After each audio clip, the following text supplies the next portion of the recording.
Nós vamos ter um momento agora muito especial. Você já fez a sua pergunta, nós selecionamos algumas e a gente gostaria de convidar os preletores principais do evento.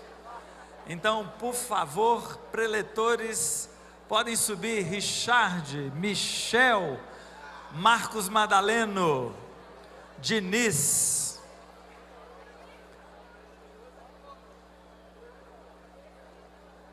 Claudinei, são esses, né?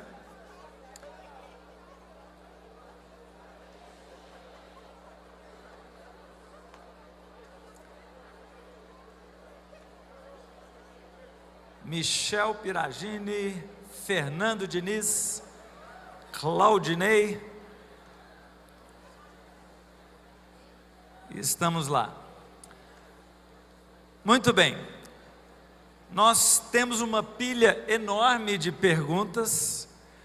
Naturalmente selecionamos algumas, mas antes eu queria que vocês dessem uma salva de palmas para esses gigantes aqui da juventude no Brasil. Deus abençoe vocês por esse trabalho tão significativo. Muito bom, graças a Deus. Para quem não me conhece, meu nome é Roberto Botrel,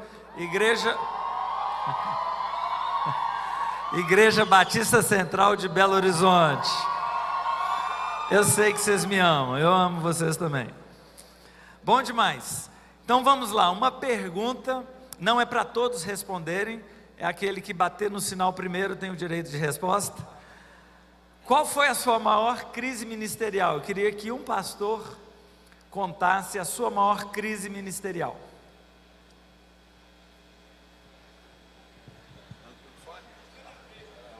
Não dá para todos, é um mesmo. Que seja grave, hein, irmão? Não, acho que a minha maior crise ministerial foi que eu me tornei pastor solteiro e me casei com 29 anos, virei pastor com 20. E eu comecei a namorar e terminei o namoro, né, nesse processo. E ali foi um tempo que eu não fiquei legal, foi um tempo muito complicado, assim, emocionalmente, de me questionar, achar que tinha errado e tal. E ali foi um tempo também de visitação de Deus, de restauração de Deus na minha vida, muito grande, onde minha família viu que eu não estava bem, mandou eu lá para a casa de oração da Lagoinha lá, Moriá, Capadócia. Falaram, só volta quando você ficar bem, né? E ali eu tive uma experiência muito forte com Deus. Numa reunião de oração, tinha uma irmãzinha lá, abençoada. Baixinha de coque, né? Geral. Ela me viu lá no meio do povo, assim, apontou para mim, veio na minha direção. Eu falei, Jesus, e agora? Ela falou, olha, quando você estava no ventre da sua mãe, o diabo tentou te matar. E você se enrolou no cordão umbilical. E era verdade, eu lembrava dessa história, porque quando eu era criança, eu fui contar para um amiguinho meu, que eu quase tinha morrido, só que eu não sabia falar cordão umbilical, então eu falei que eu tinha me enrolado nas cordas vocais da minha mãe. E eu lembro que ele falou, rapaz, ele era mais velho um pouquinho, rapaz, você foi vomitado. Eu falei, Eu lembrava daquela história, e ela foi descrevendo ali situações da minha vida, e aquele dia foi muito marcante. Falou, não abandona o teu chamado, porque eu tinha me frustrado comigo mesmo. Então eu pensei assim, eu vou esperar um tempo, termina o ano, quando eu casar eu volto para o ministério. E ali ele falou, não, Deus te escolheu, te amou, não desiste. E ali foi um tempo de restauração pessoal. Voltei, Deus falou comigo, pedi minha mulher em casamento, casamos, estamos aí. Estou com meu filhinho agora de 4 meses, um gordo maravilhoso, coxa assim, gostosa pra caramba. E acho que a crise maior minha foi pessoal, eu não estava bem, e isso de certa maneira se externalizou no meu ministério. Amém. Uma pergunta específica para o Claudinei. Além da oração, qual é a maneira de ouvir o Espírito Santo? Através da palavra, porque acredito que Deus usa de diversas formas para falar com você. Ele usa a palavra de Deus como, acredito que um meio central, né? Eu particularmente tenho o hábito de ouvir ministrações, e eu sou muito ministrado através de ministrações, pregações de homens de Deus. Também acredito que Deus usa pessoas, como o caso da irmã do Coque, né? Acredito que Deus tem seus meios muito malucos assim de falar com a gente. E é isso aí. Ok, ótimo. Agora passando rapidinho em todos os 5, defina com uma frase que a sua igreja está em avivamento a partir de quais elementos. Então, quando você vê, não, a minha igreja está em avivamento, quais seriam elementos? Uma frase para cada um, passando o microfone.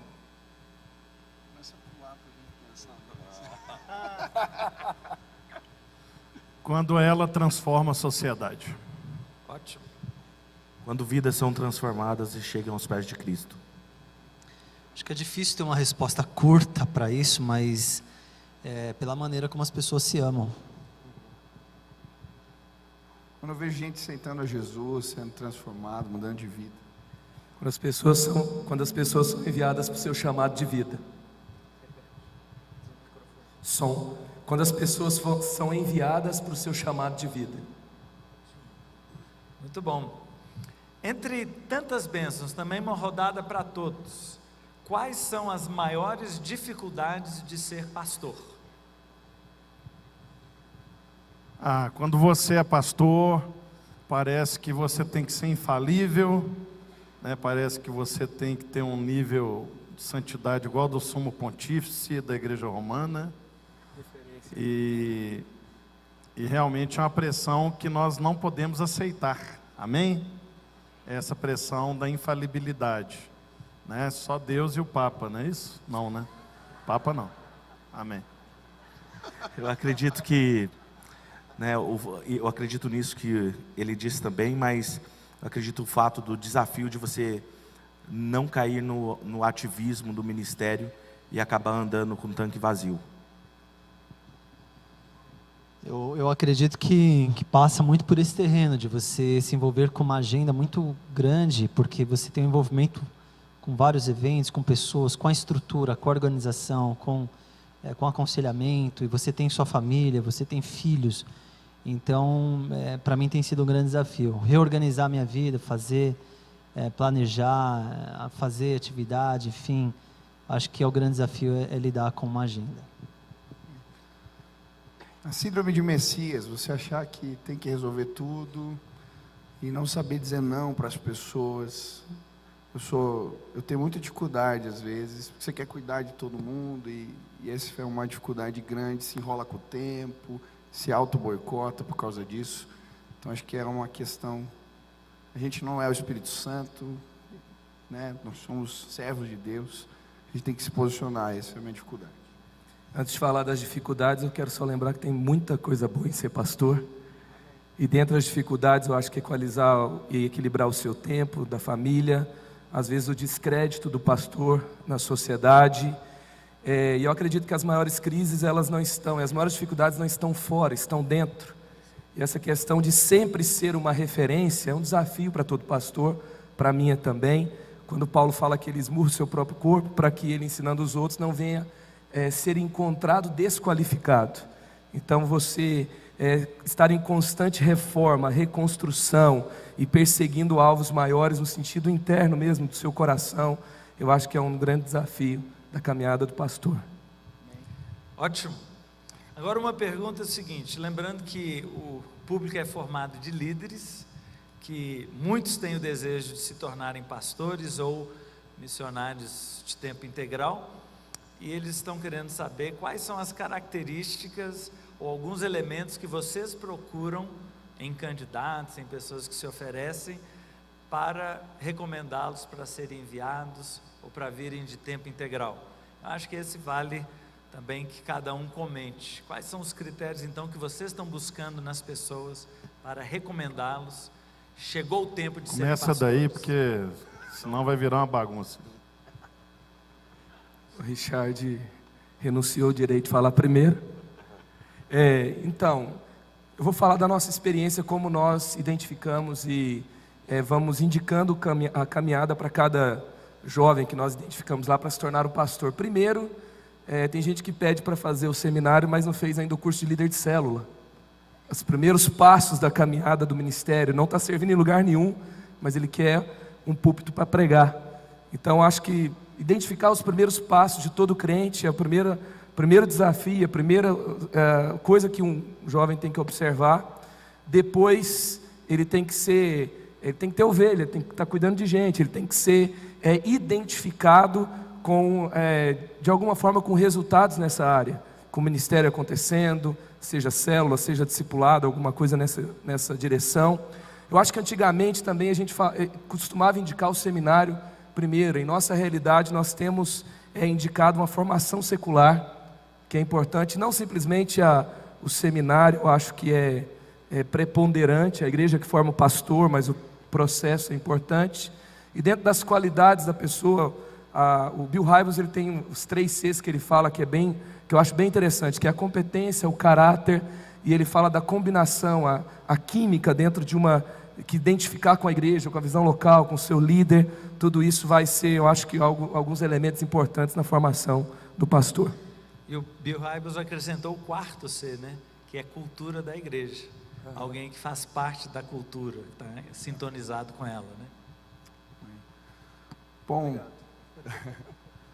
eu tenho alguns critérios também, quando chamo para a equipe. Primeiro é vida, tem que ter vida bonita, dar frutos. Outra coisa que eu acho importante, tudo que você falou aqui eu concordo, mas paixão. Eu gosto de gente que tem raça, que tem gana, que fala das coisas de Deus e brilha os olhos. Esse cara eu quero que venha para a minha equipe. Terceiro tipo de cara que eu procuro é caras leais. Todo mundo que entra na minha equipe para trabalhar, a gente tem um almoço, ele sabe, eu levo para sair e eu falo sobre lealdade. Para mim a honra é um princípio que eu prezo, tanto para com os meus líderes, como para com os meus liderados. E eu creio que é por isso que, graças a Deus, a gente tem uma equipe coesa há muitos anos. Então, cara, se você não é leal, e é o cara que fica falando mal meu irmão, ninguém vai te chamar para trabalhar. Seminarista que está falando mal de meio mundo, esquece, meu irmão. Eu não chamaria jamais você trabalhar na minha equipe. Porque você não é leal ao teu pastor, irmão que você está, você não vai ser leal na minha equipe, vai trazer problema. Casa dividida não prospera. Então esses são alguns valores que eu procuro nas pessoas que eu chamo para caminhar comigo. Se você me permite, ao invés de eu focar alguns elementos que são importantes para atender este chamado, que já foram até colocados aqui, eu queria focar no lado inverso. O que não é desejável? Uma pessoa que vê carreira ministerial como o ápice da sua vida, ela cria uma expectativa equivocada.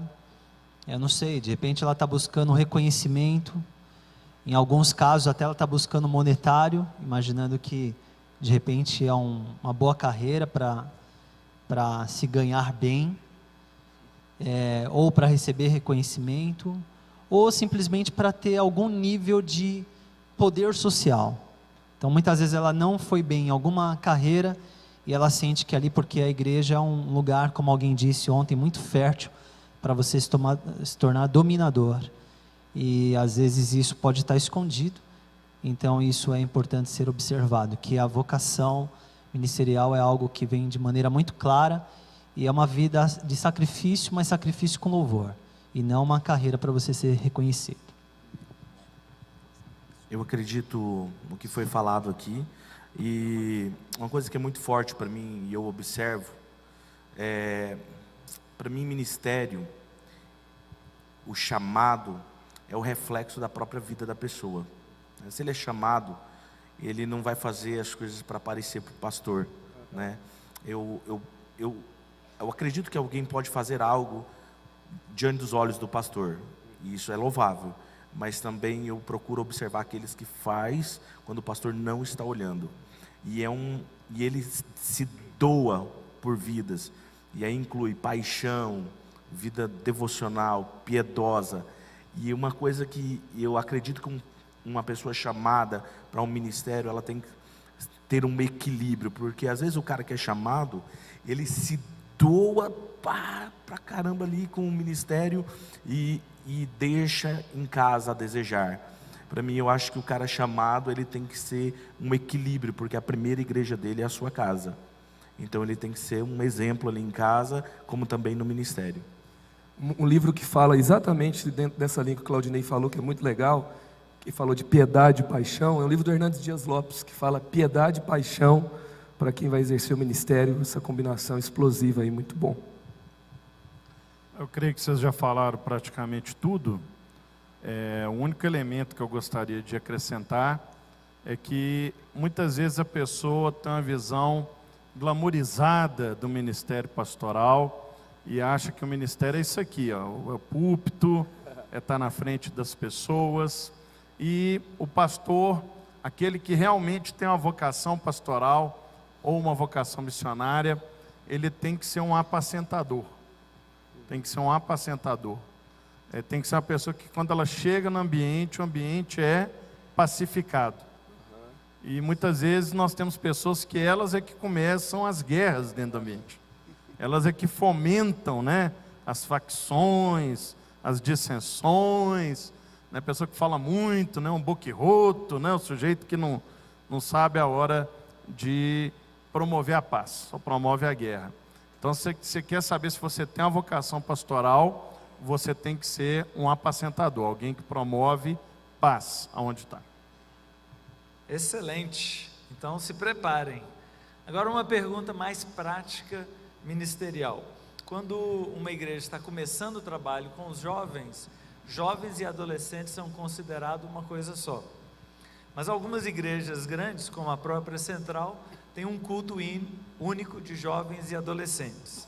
E então a pergunta é aqui: o que fazer para que o culto seja atrativo para as duas faixas etárias? E assim os adolescentes, que são, no caso da pergunta, a maioria, não espantem os jovens do culto. Então, se tem algum ministério aí que está lidando com essa questão de um culto único para jovens e adolescentes, como que tem feito para lidar com isso? Se a resposta for separada, aí não atende a pergunta. Então, se vocês trabalham juntos, tem alguém que trabalha com os cultos juntos? O ano passado nós separamos por idade.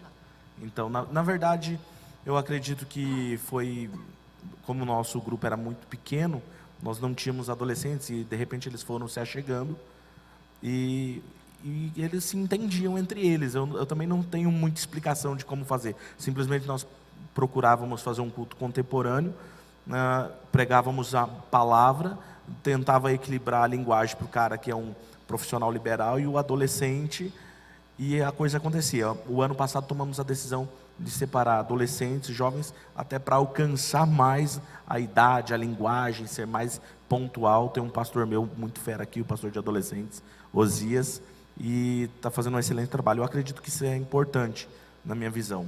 Lá na Lagoinha nós temos culto separado aos domingos, mas sábado é junto. Culto de sábado, até porque o líder é o pastor Lucinho, né? Que é o adolescente de 42 anos. Ele tem uma energia, né? Perto dele eu me sinto velho, eu tenho bem menos idade que ele. E o fenômeno que aconteceu lá em Lagoinha foi diferente.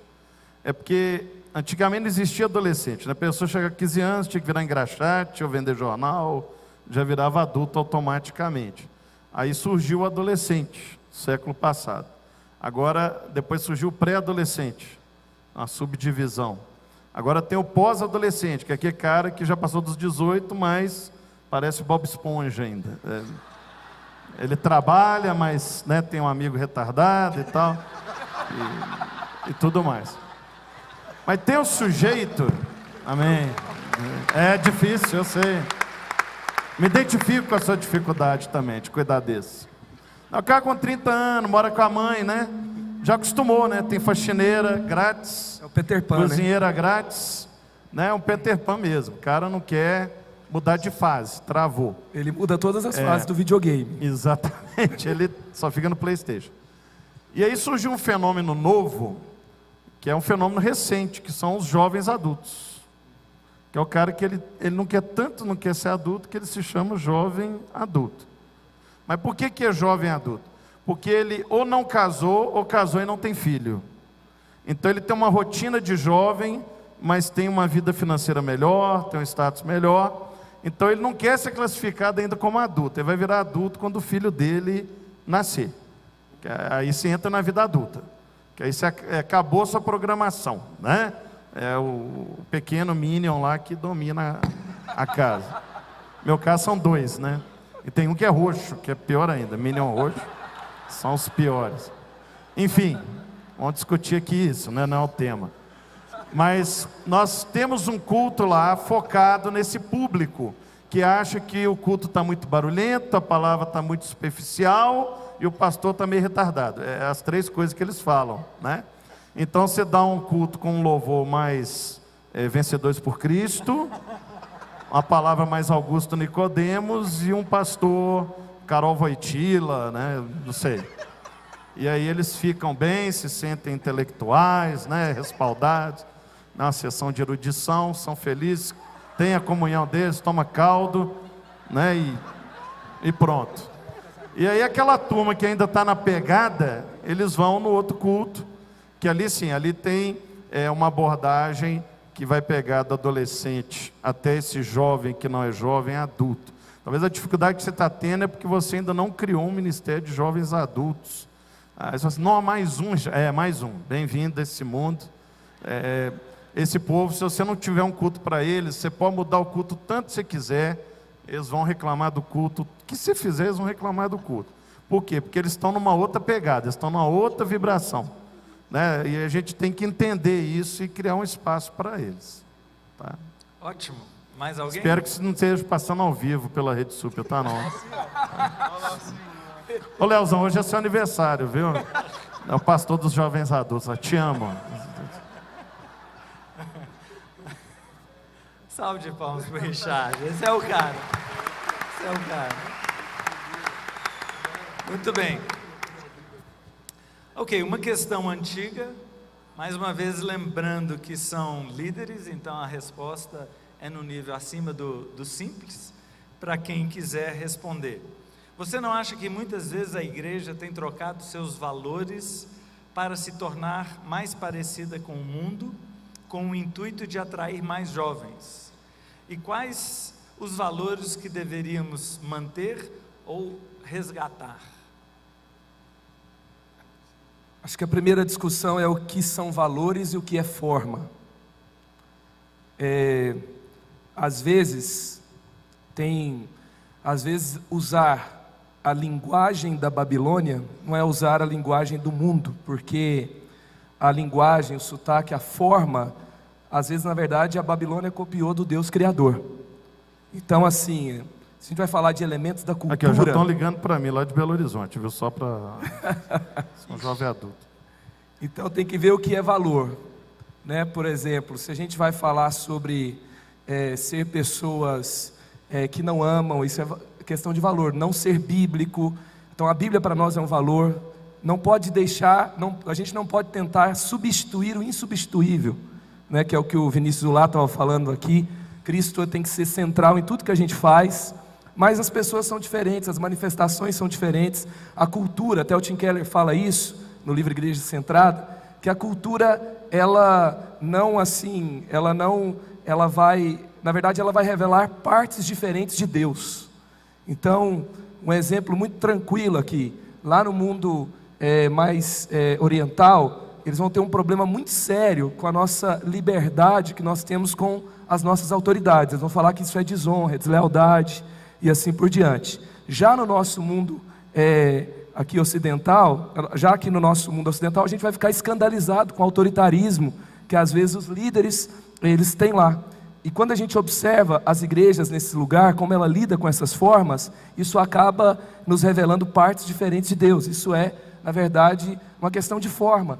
Então acho que a gente tem que discutir bem a contextualização. O que é contextualização? É eu amar a pessoa ao ponto de me identificar com ela, me esforçar para ter uma linguagem compatível com a linguagem dela, para tornar aquilo que é verdadeiro, que transforma, que é poderoso, que é profundo, o meu relacionamento com Deus, para que seja compreensível para ela, para que seja atrativo para ela, para que ela possa entender, assim como Pedro cantando samba lá no Rio de Janeiro. lá no morro, lá no carnaval, assim como Ele ensinou a gente a fazer e levar a gente para a rua. Isso é se identificar com os valores do mundo. O valor do carnaval, o maior valor ali é a sensualidade, é o jeitinho brasileiro, representa uma potestade no Brasil. Não é com isso que nós estamos nos identificando quando nós fazemos o evangelismo no carnaval com o samba. Nós estamos nos identificando com as pessoas, estamos nos identificando com o evangelho, que amou as pessoas e foi até elas. Então isso é um valor bíblico. Então acho que é interessante a gente sempre fazer essas perguntas para que a gente não caia numa igreja que acaba repelindo as pessoas porque não pode ser contextualizado na sua forma. Eu acho que Paulo ele era muito consciente daquilo que era insubstituível, para ele às vezes abrir mão e trabalhar formas diferentes em lugares diferentes para que todas as pessoas fossem alcançadas. Berto, talvez seja até uma complementação simplista, mas eu acho que é importante, acaba se acontecendo um fenômeno de rotular muito, né? Então, tem uma frase que diz o seguinte: eu não concordo com a opinião diferente da minha, eu concordo com a minha opinião dita pelo outro. Então, quando você olha, por exemplo, uma Lagoinha Savassi, o Flavinho veio aqui e falou, as pessoas que não conhecem a vida dele podem olhar e dizer um monte de coisa, pode rotular, pode dizer isso, aquilo, mas vai andar com ele. Então acho que é um cuidado que todos nós devemos ter, porque quem emite este comentário, que as igrejas estão dizendo, mas quem é que está falando isso? Quem é que está rotulando isso, criando isso? Primeiro, está fazendo alguma coisa? Está digitando. Hã? Digitando. Está digitando. Os haters. Está dizendo algo, está fazendo algo, está tentando criar uma abordagem. E outra coisa, ainda que algum caso seja um pouco fora da caixa, mas conhece a liderança, qual é o propósito, quem é que está envolvido nisso, antes de emitir esses rótulos que acabam mais segregando do que complementando e alcançando a cultura. Eu queria um direito de resposta, que a Lagoinha Savassi foi citado, né? É o seguinte, é tudo uma questão de perspectiva, queridos. Não é o mundo que está entrando na igreja, a igreja está entrando no mundo, é o contrário, é uma perspectiva. Deus, através de Cristo, nos deu uma comissão cultural. Ele falou assim, vai. Deixa o Richard responder tudo, gente. Que tá... Go, vai que eu estou te vendo. Sai daqui, vai. Então a comissão ela é cultural, né? Hoje estão aprovando leis a favor da união estável civil de homoafetivos. Mas isso começou como? Começou na arte, passou para a mídia, depois passou para a ciência e terminou na política. Então, eu vou falar para a pessoa parar de ver filme, parar de assistir jornal, não votar em ninguém, votar em branco e não fazer faculdade. Era o que as nossas igrejas estavam começando a fazer. Não é? Só que Deus mandou foi o quê? Formar artistas com cosmovisão cristã, jornalistas com cosmovisão cristã, cientistas com cosmovisão cristã e políticos, não evangélicos, políticos com cosmovisão cristã. Então é isso que nós precisamos fazer, é a igreja entrar no mundo.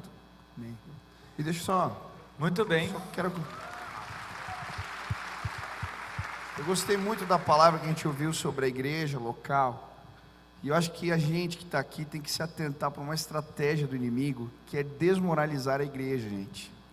E às vezes nós, os próprios crentes, somos quem fica tirando pedra um no outro.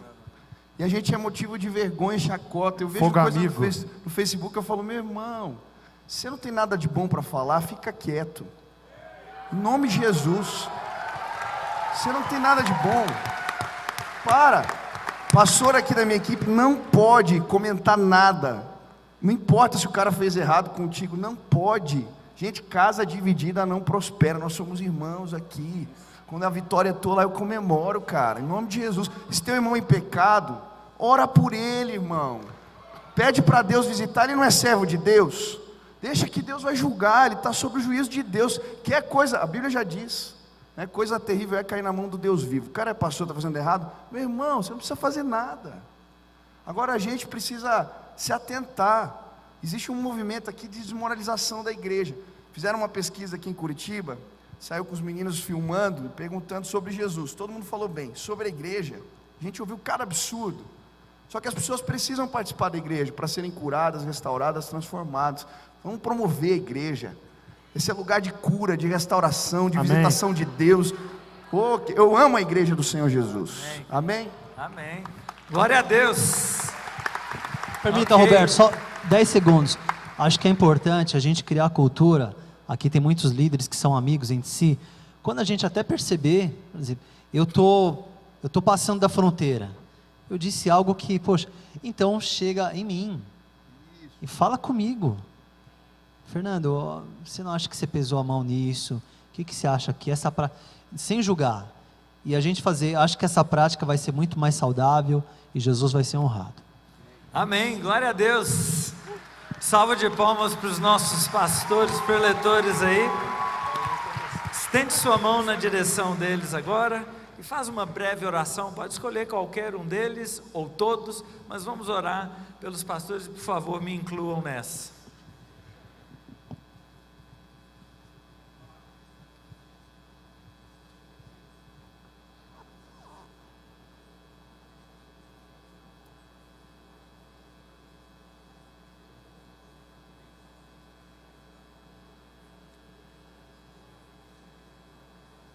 Pai, nós te agradecemos porque o Senhor tem levantado líderes cheios do Teu Espírito, cheios de sabedoria, como os pastores que lideram as nossas igrejas, dos quais temos tanto orgulho. Te agradecemos, Senhor. E aqui, como um ambiente de juventude, pedimos que o Senhor levante mais líderes, sábios, dedicados ao Senhor, com a vida entregue no Teu altar, para que a juventude deste país seja liderada de acordo com o Teu coração e que façamos a transformação da nossa sociedade como o Senhor deseja. Que os Teus filhos, jovens, adolescentes, jovens adultos, sejam eficazes, eficientes na proclamação do Teu reino e na conquista de vidas para o Senhor. Nos abençoe em nome de Jesus. Amém.